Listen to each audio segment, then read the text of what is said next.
নমস্কাৰ পুনৰ এবাৰ আপোনালোকক মোৰ ইউটিউব চেনেল প্ৰিপাৰেশ্যন ফৰ এক্সামলৈ স্বাগতম জনাইছো।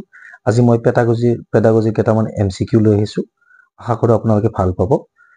প্ৰথম প্ৰশ্নটো which of the following is the most important principle of teaching? Option A motivation, B communication, C presentation, D evaluation. আৰু এই গোটেইকেইটা অপশ্যনৰ ভিতৰত মানে কোনটো প্ৰিন্সিপল বেছি ইম্পৰ্টেণ্ট প্ৰিন্সিপল বুলি কৈছে? আৰু অপশ্যন এটো ইয়াৰ শুদ্ধ হ'ব মটিভেশ্যন। তাৰ পিছৰ প্ৰশ্ন, in child centred education the focus is on a teacher's authority, B syllabus completion, C learner interest and activities, D rote learning. মানে চাইল্ড চেণ্টাৰ্ড এডুকেশ্যন শিশুকেন্দ্ৰিক শিক্ষাত কোনটোৰ ওপৰত বেছি ফ'কাছ কৰা হয়? আৰু ইয়াৰ সঠিক উত্তৰ হ'ব option C learners interest and activities. তাৰ পিছৰ প্ৰশ্ন, constructivist teaching is based on A memory retention, B. Active participation of learners, C. Memorizing formulas, and D. Examinations. আৰু ইয়াৰ সঠিক উত্তৰটো হ'ব B. Active participation of learners. মানে এই শিক্ষাৰ্থীসকলে এক্টিভভাৱে পাৰ্টিচিপেট কৰিব লাগিব, অংশগ্ৰহণ কৰিব লাগিব। Question number 4, according to Piaget, cognitive development occurs in, এইটো এটা খুব ইম্পৰ্টেণ্ট প্ৰশ্ন। 2 stages, option A, option B 3 stages, option C 4 stages, option D 5 stages. আৰু ইয়াৰ সঠিক উত্তৰটো হ'ব option C 4 stages. আমি সকলোৱে জানো এই pre operational stage, formal operational আমি এইকেইটা পাইছিলোঁ। নেক্সট মোৰ ভিডিঅ' বনাই থোৱা আছে অলৰেডি ইয়াৰ টপিকৰ ওপৰত। তাৰ পিছৰ প্ৰশ্ন, who proposed the theory of multiple intelligence? মই অলৰেডি এইটো টপিকৰ ওপৰত ভিডিঅ' বনাইছোঁ। Option A Howard Gardner, B Jean Piaget, C Lev Vygotsky, আৰু B F Skinner. Option D. সঠিক উত্তৰ হ'ব হাৱাৰ্ড গাৰ্ডেনাৰ। মাল্টিপল থিয়ৰীৰ কাৰণে হাৱাৰ্ড গাৰ্ডেনাৰক আমি জানো। তাৰ পিছৰ প্ৰশ্ন, the zone of proximal development ZPD is associated with, option A Maslow, B Vygotsky, C Erikson, and D Pavlov. আৰু ইয়াৰ সঠিক উত্তৰটো হ'ব অপশ্যন বি ভাইগস্কি। পুনৰ নতুন প্ৰশ্নলৈ আগবাঢ়িছোঁ। The project method of teaching was develop by, আমি শিক্ষণৰ পদ্ধতি যে আছে প্ৰজেক্ট মেথড কোনে ডেভেলপ কৰিছিল? মানে option A John Dewey, B Kilpatrick, C Montessori, D ফ্ৰ'ৱেল।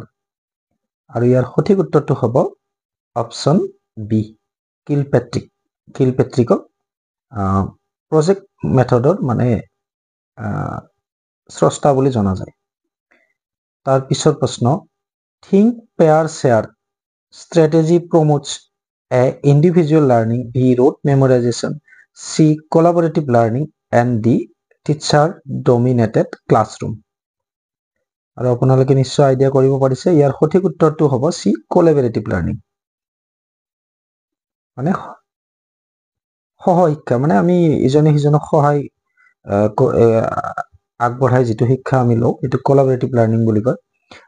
Bloom's taxonomy deals with the motivation theories, option B levels of cognitive, affective and psychomotor domains, C teacher centered approach, and D classroom rules. আৰু ইয়াৰ সঠিক উত্তৰ হ'ব option B cognitive, affective and psychomotor domain.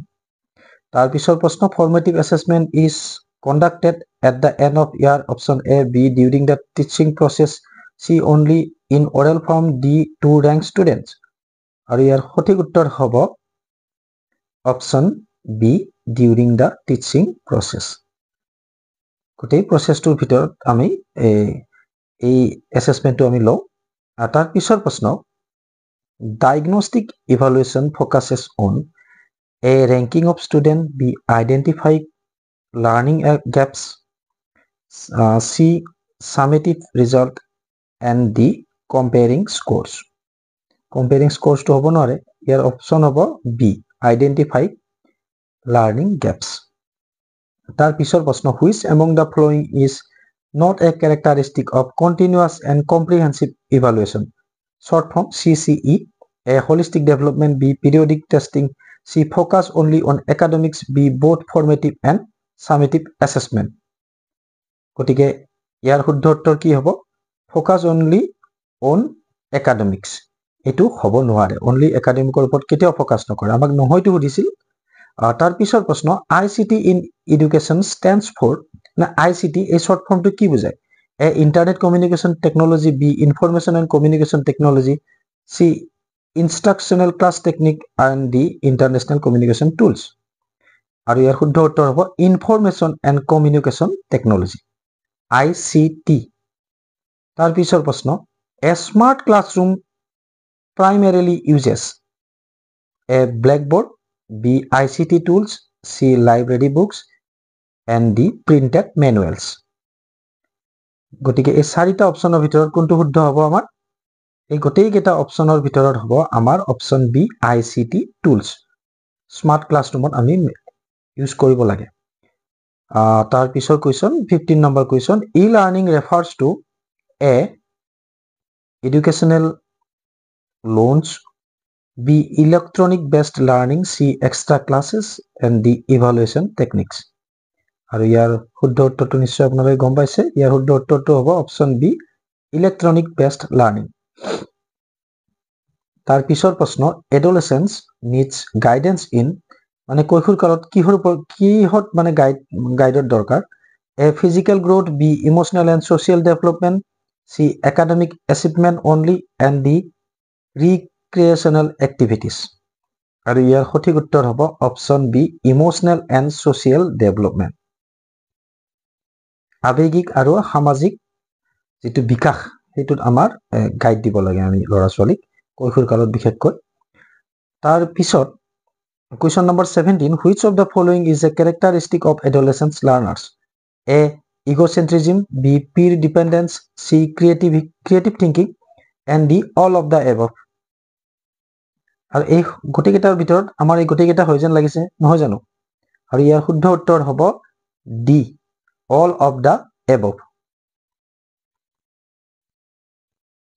তাৰ পিছৰ প্ৰশ্নলৈ আগবাঢ়িছো এৰিকসন stage of adolescence deals with trust versus mistrust identity versus role confusion option C intimacy versus isolation option D generativity versus stagnation আৰু ইয়াৰ সঠিক উত্তৰ হ'ব option B identity versus role confusion এৰিকসনৰ কথা ক'লে আপোনালোকে আইডেন্টিটিটো মনত ৰাখিব আইডেন্টিটি ক্ৰাইসিস হয় কৈশোৰ কালত বিশেষকে তাৰ পিছত question number 19 inclusive education promotes separate schools for special needs children option A option B equal learning opportunities for all children option C exclusive learning environments option D none of the above ইয়াতে separate special needs চিলড্ৰেনৰ কাৰণে separate স্কুলৰ প্ৰয়োজন বুলি কৈছে হেতুটো হ'ব নোৱাৰে গতিকে option B is correct equal learning opportunities for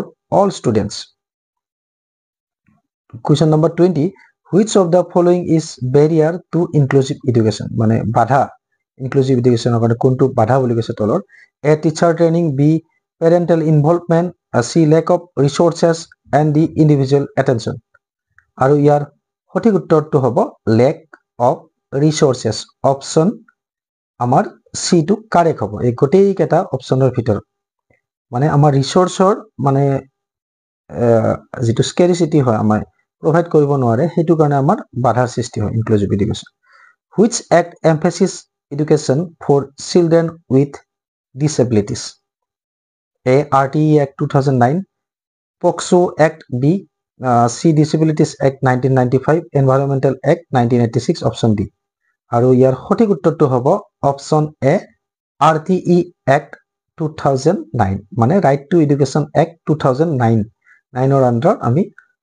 disability student বিলাকক আমি শিক্ষাৰ অধিকাৰটো ইয়াতে অন্তৰ্ভুক্ত কৰিছে question number 22 which one of the following is the main aim of education A to prepare students for jobs B to develop critical thinking C to promote rote learning and D to achieve literacy আৰু ইয়াৰ সঠিক উত্তৰটো হ'ব কি হ'ব অকল জবৰ কাৰণেটো নহয় অপচন এটো হ'ব নোৱাৰে অপচন বি টো কাৰেক্ট হ'ব টু ডেভেলপ ক্ৰিটিকেল থিংকিং এডুকেশ্যনৰ জৰিয়তে ক্ৰিটিকেল থিংকিংটো আমাৰ ডেভেলপ কৰিব লাগে এটো মেইন আমাৰ M question number 23 role play as a teaching method is effective for A rote learning B. Conceptual understanding, C. Real life problem solving, D. Both B and C. আৰু ইয়াৰ সঠিক উত্তৰ হ'ব D. Both B and C. কি আছে বিত conceptual understanding আৰু চিৰ আছে ৰিয়েল লাইফ প্ৰব্লেম সলভিং মানে আমি ৰোল প্লে যিটো টিচিং মেথড আছে আমি